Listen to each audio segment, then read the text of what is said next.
together. Soon we reach to the pinnacle of every mountain peak. We hazard as one. We lift our hands to welcome the sun. Many hands make a miracle. Let's all join hands together.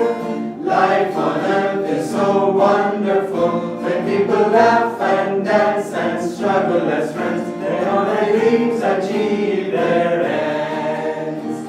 Many hands make a miracle. People climbing together.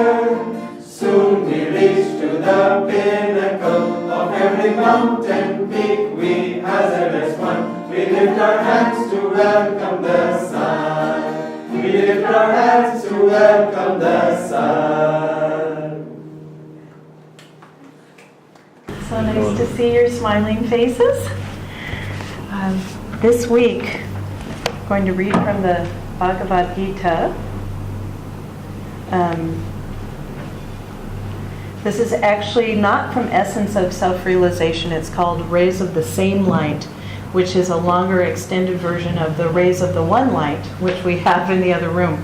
So this is a commentary on the second chapter, 41st stanza, with Yoganandaji's interpretation of the Sanskrit. So the stanza is, the intellects of those who lack fixity of spiritual purpose are inconstant, their interests endlessly ramified. So what Swamiji wrote about this was, true understanding, as the Bhagavad Gita frequently points out, is not possible without inner mental clarity, and mental clarity, as we learn here, cannot be achieved without one-pointed resolve. People whose lives are not directed by high aspiration often become spiritual vagabonds. Some of them drift in desultory fashion from theory to theory, from teaching to teaching, and from teacher to teacher. Others lose themselves in the endless labyrinth of theological discussion and debate. Never do such persons achieve firm understanding, which is born only of direct inner perception. Many such people endlessly pursue new religious teachings like children chasing after butterflies, but they remain forever discontented in themselves. This is one of the pitfalls of the spiritual path, fickleness, the tendency to confuse novelty and the fleeting enthusiasm it brings with the changeless joy of divine awakening. People who lack deep spiritual commitment often mistake the babbling brook of emotional release for the mighty river of divine love. Faced, once their first bust of enthusiasm has been spent, with the prospect of long, hard daily work on themselves, their dedication falters and their spirits sag. They become easily attracted to any new teaching that seems to them to offer faster and especially easier results. Outsiders come, Paramahansa Yogananda said, and see only the surface. Sooner or later they drift away, but those who are our own, they never leave. The masters devote their energies to those who are, as Yogananda put it, their own.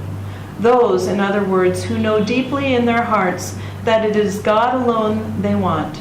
Such souls are led by God to that path which is right for them. Once finding their own true path, they never leave it.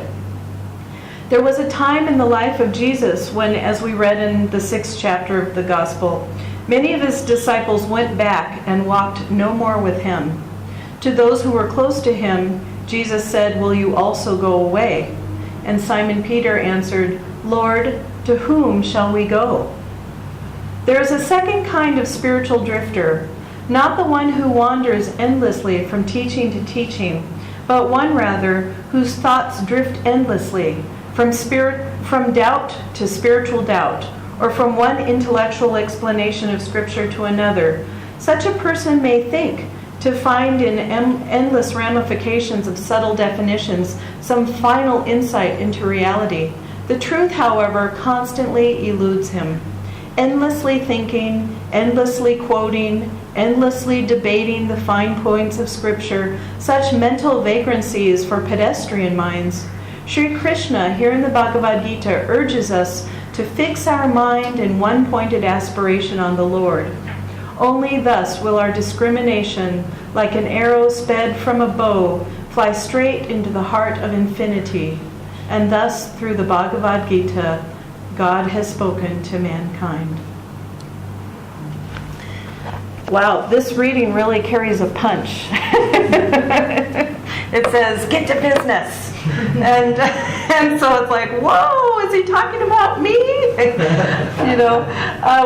We have to really, when we read these things, not read them with self-judgment, and take what feels true for us in as far as we want it to go, and trust that God is guiding us in the right direction. But there's a lot of truth. At Ananda, people go through different stages. And I remember before I joined Ananda, I went to many different gurus. And before I did that, I enjoyed spiritual reading, and I was much more intellectually oriented. As an engineer, I lived mostly up here. I would read something and think, I've grasped some concept. Ooh, And this is what Swamiji is talking about in the reading, that we feel that's the end, that there's some mental digestion of a scripture, and we finally understand it, and we try and get an experience from that, because we don't know how to do it any other way. And so what he's saying in this is go deeper. And so when I went from that stage to gurus, then I started learning, okay, there's an intuitive thing happening here. And I need to follow what is going on inside, and what I'm being guided inwardly, and not just what my mind is telling me. In fact, one of the first times I went to Ananda, it was for a friend who was having a discipleship. And I had read Autobiography of a Yogi, and suddenly I found out she had found Ananda and was taking discipleship already. But she was my friend who was going, one of my friends who was going from guru to guru. So how is it that she was going from guru to guru and not telling any of us that she was also going deeper on this other path? So I was surprised, and she said, well, I really wanted to protect my interest in this, and I was afraid that if I told my friends who were still kind of going to spiritual candy stores that I was, going deep in one thing, I was afraid people might say, what are you doing? You're narrowing yourself. Why would you narrow yourself to do that? So I understood when she said that, and my feelings weren't hurt or anything. But I went to the discipleship, and I just started crying during the discipleship, and I'm like, whoa, what's going on here? Still up here. And then I was quite young also, and many of the people on the path were older than me and much older than me. So when I went to Ananda, and so I was still, a young engineer and climbing the ladder and, enjoying the worldly things of having money and being able to, do whatever I wanted and wear whatever I wanted, all that kind of stuff. And so I remember a good friend, she's a very good friend now, and she is probably at least 40 years older than I am. And so she came up to me and said, oh, nice to meet you, and I hope you enjoyed it, and I hope we'll see you again. And I said, I don't know why I said this, but I just said, I'm too young to come here. And it's like, why did I say that? But I think what it was I felt this tremendous pull to come, and a part of me just needed to go, whoa, what is going on here, And then I started having dreams of Yoganandaji, and then I just felt okay, I've got to follow this. But even then, every time I would come, I would cry. And I think my heart was just being purified at that point. And then I began to read all the books, just all the books. I began to take all the classes, and I got involved in music. Music was always my main thing that I was doing at Ananda. I was involved I was telling a few people the other day, we had choir on Sundays. Then I was involved in a small group of kind of very musicians who really wanted to dive deep in the music together. There were about 6 or 7 of us, and so we would really sing all of Swami's songs, but in parts, and we were, just really into music types. Then I had my own small group of people who wanted to learn to kind of be more like that group. And then every Friday night we had kirtan. And for those 2 groups I was in, we also had 2 rehearsal nights. So I was doing music, at least 5 times a week and loving it.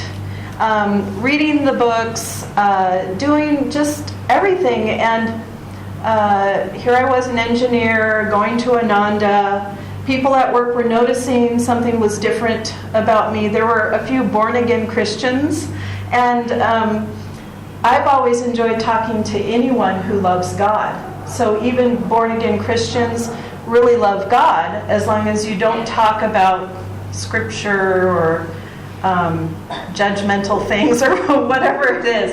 And so I would talk about God with a few of them, but they'd give me kind of strange looks because they knew that I was not doing what they did. So one day, I don't know what made me decide, but I just felt like, I need to do something new. Engineering feels too narrow in terms of just being object-oriented for my nature. I just felt like I needed to do something more oriented with people. So I was thinking, well, maybe I should go into marketing, something like that. And so I started talking to some of the marketing people, and then I just happened to mention it to David, who was, now he's Nayaswami David of Palo Alto, Asha's husband, Nayaswami Asha's husband in Palo Alto. That's where we were, California, Silicon Valley. And so it occurred to me, can I talk to you about this? Can I talk, run by you my switch, get a little counseling on that? He said, sure. So I was saying, I feel like it needs to be more people-oriented. I'm not quite sure. And at Ananda Palo Alto is very well established, and they have ways of employing people. So they have a bookstore, they have a school.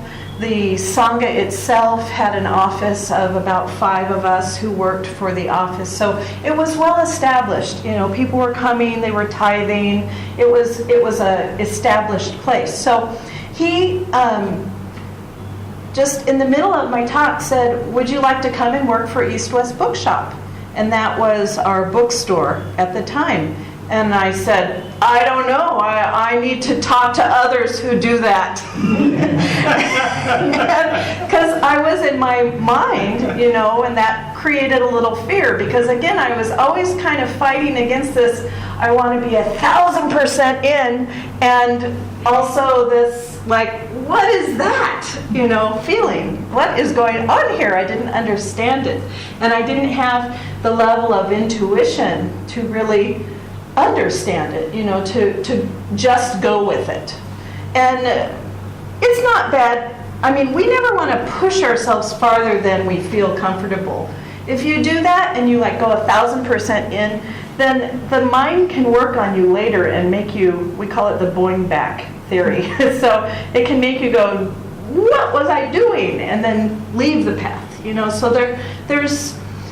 we have to follow our own natural wisdom, whether we understand what that wisdom is or not. So I meditated that night. I didn't end up talking to other people about it. Well, yeah, no, not at that point.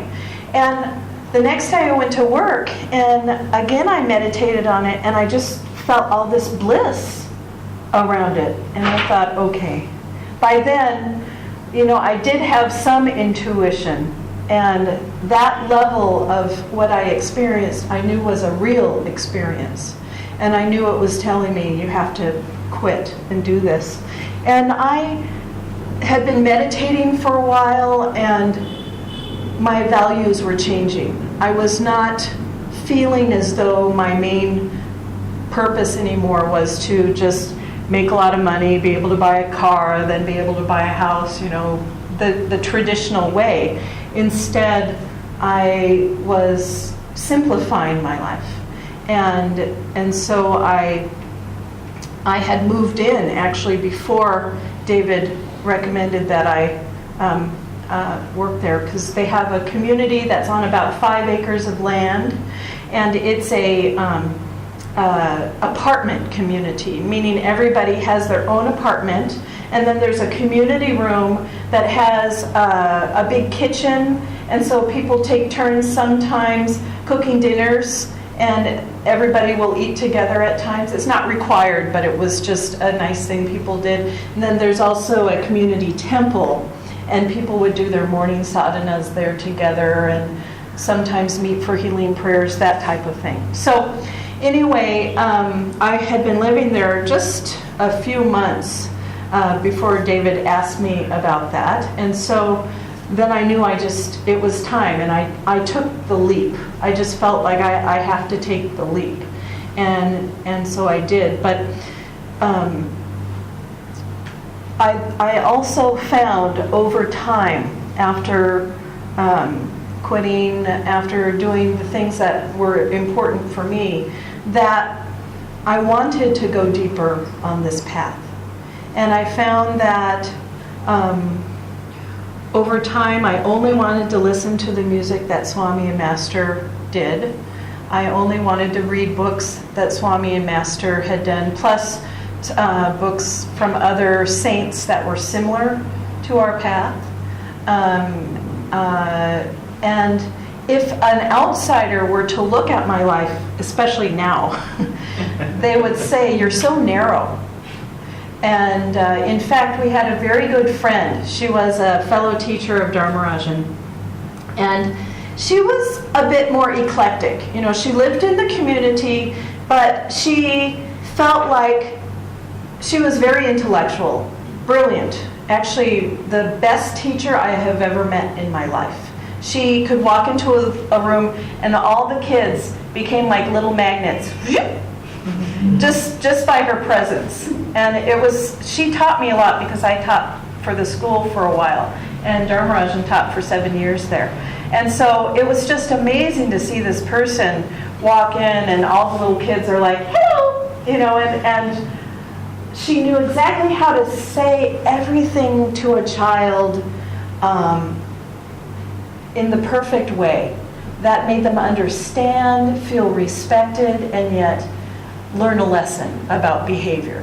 She just was a master teacher. That's what they're called. So I had great respect for her, but she also, because she was very intellectual, felt that she owed it to herself to not only read the things in this teaching, but to also read everything else that's out there, and go to other lectures, and go to other people. So she looked at me and Dharmarajan as very narrow people, because we were just wanting to go deep. And to an outside person, someone who is more material minded, someone who is focusing on just their guru's teachings, superficially look narrow. But what they don't understand is, as soon as you have an experience of God, as soon as you have an inner experience of your guru guiding you, an inner experience of bliss, an inner experience of intuition, then these experiences take you deep into a vast place. And so people on the path, at some point, those who want to reach God, it's not even a decision to make. It's a intuition and a guidance that says, I'm going to go deep here. And, we always hope that those that take discipleship are going to want to do that, and then especially those who take Kriya. But it's not always that way. And we don't judge anyone for wanting to continue to sample, especially in India. There's so many saints out there. It's difficult for people often to not want to go and do outside things. But this is what this reading is calling us to do. This reading is saying, do you want to go a little deeper? Do you want to, not just a little deeper, do you want to go deep? And this is how you do it.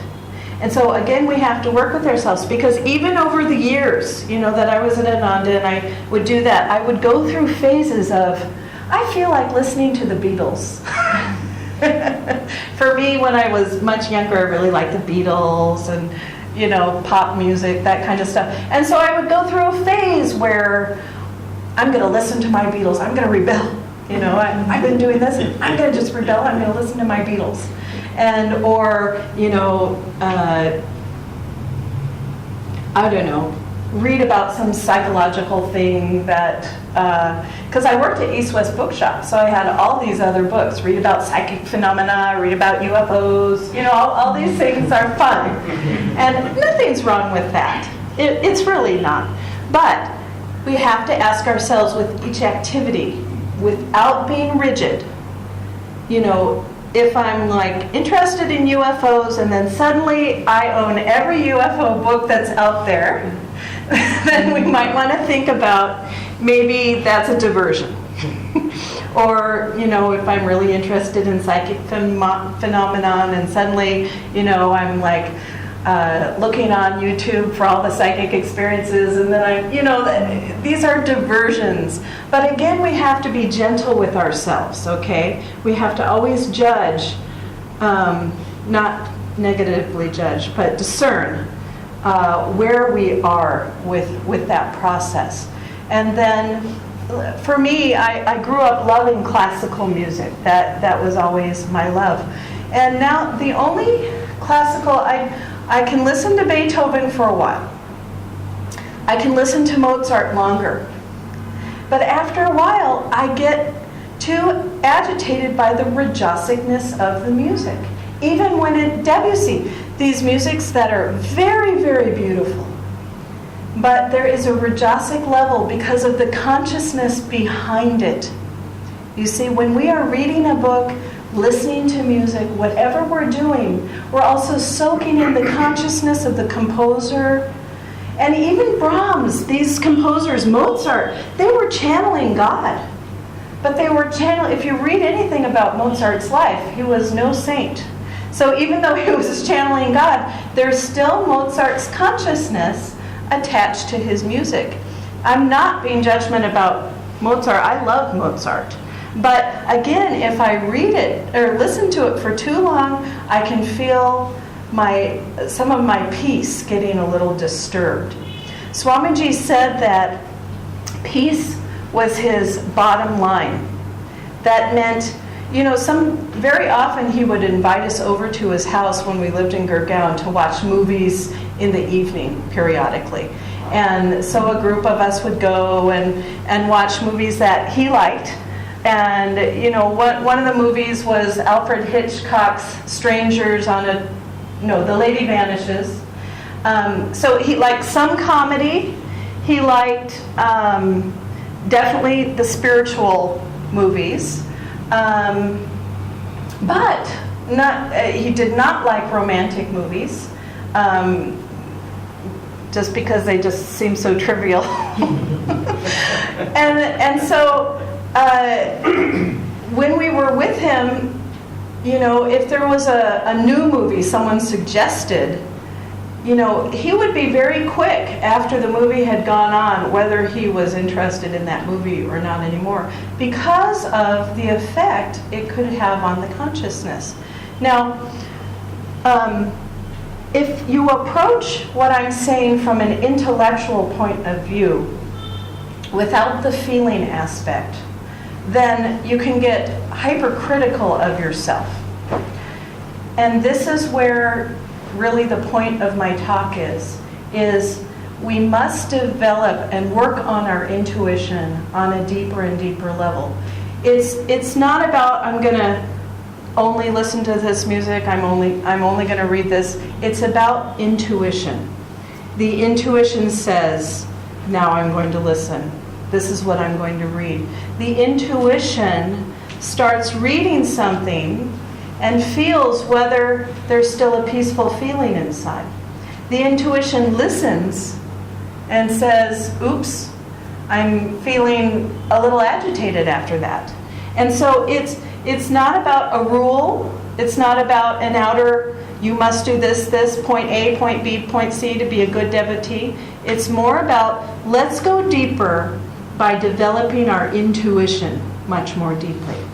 And that is where we then approach our lives from a very intelligent way of discerning, what feels right, what feels wrong.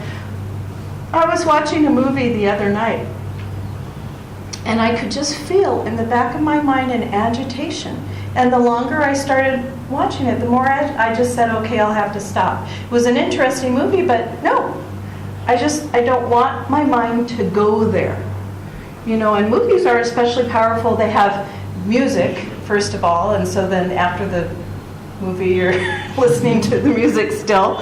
They have whatever plot they have, if there's violence, these things are being imprinted on our minds. So we just need to be aware of what we're taking in. And, if we're in a Rajasic state, meaning we just got home from work and, drove on the two-wheeler or, had a bad traffic jam, we come home in a Rajasic state. Rajas thinks Sattvic is boring. You can't jump from Rajas to Sattvic, meaning if you come home like that, you're not going to be able to sit down and meditate. So don't even try.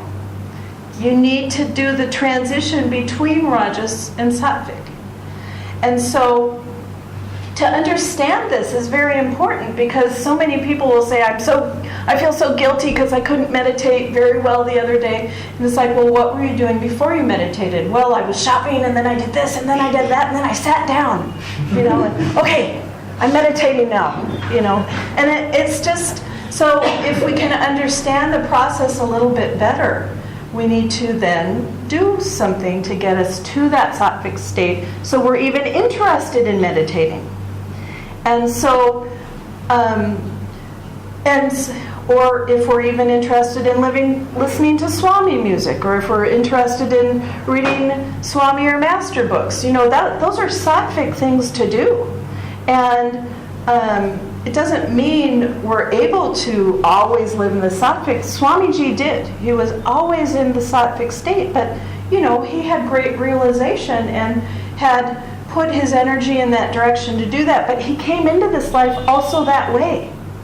I know for myself, I was, a high energy little Rajasic child, interested in intellectual pursuits, And so it's taken me a while to then feel like that's really all I want in my life. And that's why we took the Swami vows that we did, because we felt the timing was right for that. So I want to show you a video of Swamiji talking about developing your intuition. And I love this path because Master said it's not about rules. And I myself have always been a bit of a rebel about religion. Just even growing up Christian, not like a rebel, I won't follow the 10 Commandments or something like that, but more just like, dogma. I'm just not a fan of dogma.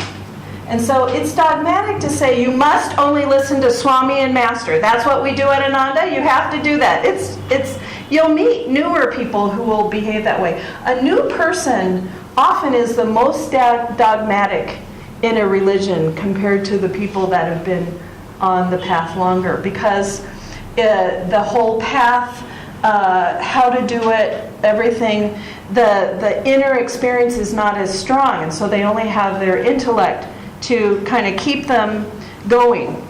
And so they can often be the most dogmatic. And you'll overhear conversations. I haven't heard it here, okay? But you'll overhear conversations of a new person talking to someone. And, I remember, this was really funny. So when we were on the path, I was still going out, having fun, things like that. And I remember there was another guy who had maybe been on the path a few more years than me. But he knew everything. So he's talking to me, and I was saying, but I still like to do this, and I still like to do that. And he said, well, and it's a quote from Master, well, at some point you'll realize that is like stinky cheese. And so, can you say what the quote is, Master's quote? I don't remember the full quote of Master, but... Why have rotten cheese when you can have the best cheese? Yes, why have rotten cheese when you can have the best cheese? So this guy was, oh, I see you're interested just in rotten cheese, not in the good cheese, And that turned me off even more. I thought, who is this guy, telling me, but he had, and he's a very intellectual guy, even to this day. He's still on the path, but he's still up here. And so, I read that Master said, why have rotten cheese? And therefore, I'm going to impose it on you. And so it was like, okay. And so anyway, oftentimes new people will quote to others, this is what Master says. And it's just, it's okay, but it's nice to share ideas and everything, but we don't want to impose dogma on these teachings. It's not dogmatic. And so that's why I love how everybody has their own path here. Everybody is following their own intuition on how to go deeper, because everybody is unique and everybody has to find their way back. We can provide tools. We can tell you, from our experience or our vibration, we can share all of that. But then you yourself take that and really try and find your personal, private way between you and the Guru. Isn't it beautiful? It's just so beautiful. And so then no one has to be some kind of a disciplinarian and say, you're doing it wrong. Certainly lots of people come for counseling, things like that. And certainly our job here is to make sure the vibration here is as pure as possible. So we do that as well. But really, in your own homes, in front of your own altar, that's where a lot of it will happen as well. And we hope that when you come, you get fed and filled, but that you can then take the vibration that you've cultivated and bring that to wherever else you are. And you will. You have that strength to have that at work, to have that as you're walking through the streets. And the deeper that your experience goes, the deeper that your true experience of feeling God inside, the more you just begin to radiate, not even without trying. The more you just radiate. And you'll find people will wonder, what are you doing? Before I quit my engineering job, a few people kind of put their head in my cubicle and said, now I heard you're going. Now, what are you doing? Because I noticed that something was going on with you, but I never knew what it was. And then I mentioned meditation. Now in America, at that time, meditation was less known. And so I was doing it more secretively because I didn't want to just tell some worldly person I'm meditating.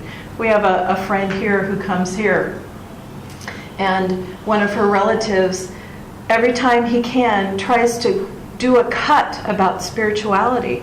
And, it is bad karma to shake someone's faith. If someone is especially newer on the path, they've just begun meditating, and then someone else tries to shake their faith, make them say, oh, that's not true, don't follow your intuition, you have no idea what you're doing, prove it, that's a good one. Lots of people say, prove it. And, then it's like, but the best argument for any of that is, well, that's my experience. No one can argue about your feeling around something.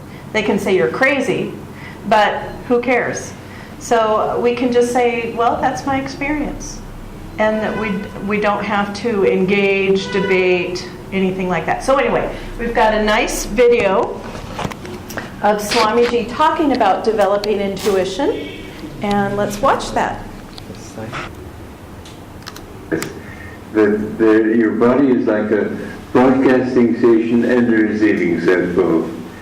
So when you want to know a truth, send out the thought from your point between the eyebrows. This is the point of intellect, it's the point of superconsciousness also. Not this point here, but in the brain, in the frontal lobe of the brain behind that point. And that is the sending station, you might say. Well, you can ask, is this right? And if you ask clearly enough, and with willpower, it's like electricity going through a wire. When the electricity is strong, the magnetic current becomes strong. So when you send a strong thought out, the stronger that thought, the stronger the energy. And with that energy, it generates a magnetic field which will attract to you the right answer. Then feel the answer in your heart. This is the receiving set. And you'll get clear answers that way. You use the term superconsciousness. Can you describe that? Yes. By the way, if you will sit back a little bit, I can see the clock. And unless you sit back, I can't see the clock. And I'm likely to go beyond our time. Superconsciousness is the intuitive part of our awareness. It's true wisdom, which is broken up by the reason and by the emotions. And the emotions are the more important part to make calm. When we can calm the emotions, when we get rid of our likes and dislikes, in an ancient yoga treatise called Yoga Sutras, or the Yoga Stanzas, Aphorisms of Patanjali, he says that the definition of yoga, yoga chittavritti nirodha, yoga is the neutralization of the vortices of feeling. If you can calm your feeling, the mind automatically becomes calm. So it's more important for the feelings to become calm. This we can do by meditation and by deliberately giving up the reactive process that says, I like this, I don't like that, and that looks outside for its fulfillment instead of inside. Tell me, what is a vortex? Vortex. When you have a feeling, it's tied to the post of ego. And so the vortex rotates around your ego. I am happy, I am angry, I am disgusted, I am displeased, and so on. There's always with that thought of I. And the vortex is this thought that rotates around that. If you want to overcome anger, for example, supposing that's one of those little vortices, what would be a good approach to doing that? A good approach is simply to give it up to God. I don't have to decide. It's your world, it's not my world. It's not my job to tell this world how to be. And if people want to treat me in ways that are displeasing to me, it's better for me to get in tune with what's happening rather than wish it were not happening. Anger is wishing things were different from what they are. If we can just say, it's your show, God, you take over, then we overcome that. And then our part in it, as far as action goes, because sometimes things do need to be changed in some way or But another. we can change them much better if we don't get angry about them. Because anger creates waves. Anger creates feeling in other people and so on. If you're just determined to do a good thing, you're more likely to get away with it. Even then you won't. Even then you'll find people who misunderstand you and misjudge you. I've been crazy misjudged sometimes. And there was just absolutely nothing I could do about it. But at least in ourselves, why should we get excited? Let it be their problem. Can you give any other advice on overcoming anger?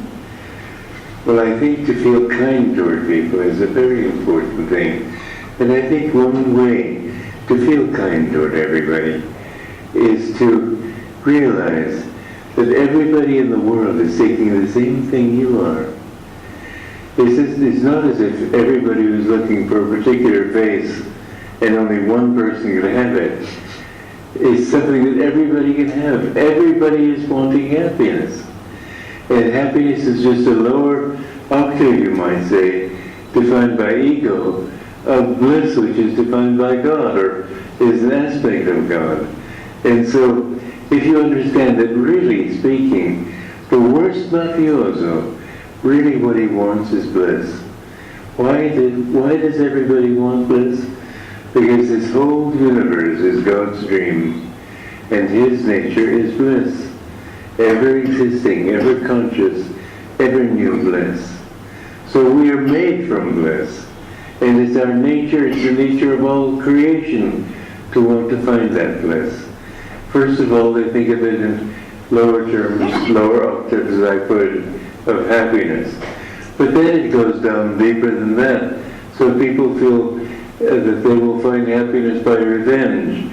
People feel happiness by murdering other people, by getting rid of problems, by destroying them and so on. All these things are the delusions people fall into. But basically, all of us want that pure bliss.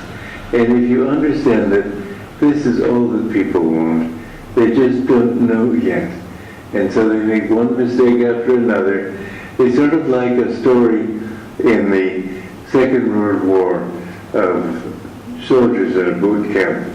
There was one soldier who was going around picking pieces of paper off the ground and saying, well, this isn't it, this isn't it. Finally, they recommended him to the camp psychiatrist, and he went in and he picked up paper off the desk, and this isn't it, this isn't it. And he couldn't get the psychiatrist couldn't get the respond to him. So finally, he recommended him for a medical discharge.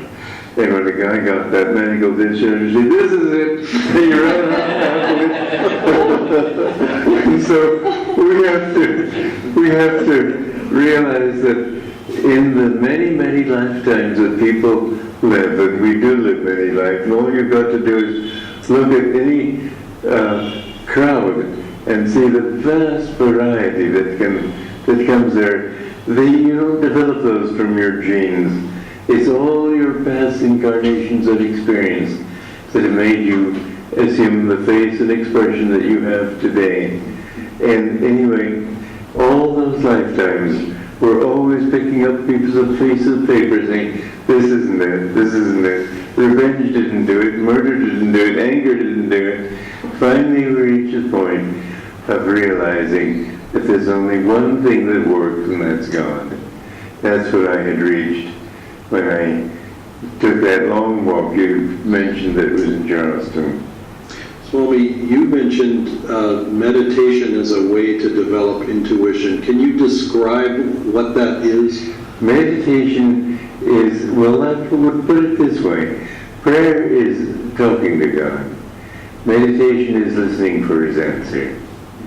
So you make your mind calm and still, and then you hold it up to God and ask God to fill. It's like holding a cup up and asking God to fill that cup. And are there specific techniques that you recommend? Certain techniques help to calm the mind. And therefore yoga techniques are very good that way. Most people think that yoga means doing physical postures and so on. That's not really even yoga.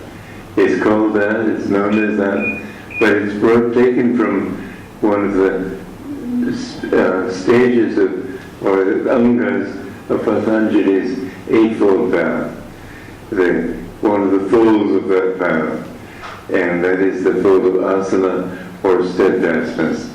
To be able to sit still with a straight spine. That's all that asana really means. Yoga basically is uniting your soul with God. The purpose of yoga is to help you to know that you have come from God, and the goal of your life is to unite your soul with Him.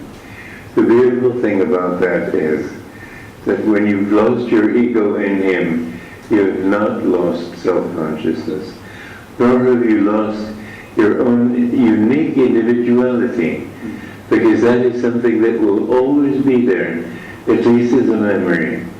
So you will never lose even that when you merge in God. The goal of life is to offer ourselves up to God and to become one with Him. And only when you have learned how to do that will you become true to yourself. Until then, you will be taking on all the habits of other people, the different attitudes that you've developed over many incarnations, but it's all borrowed. You aren't your true self until you can go down into that deeper being that is the self that, as Yogananda said in his book Autobiography of a Yogi, that every atom is dowered with individuality. Everything is conscious, even the rocks. And we are simply the refinement of that consciousness. Our goal then is to unite ourselves with Him and find out who we really are.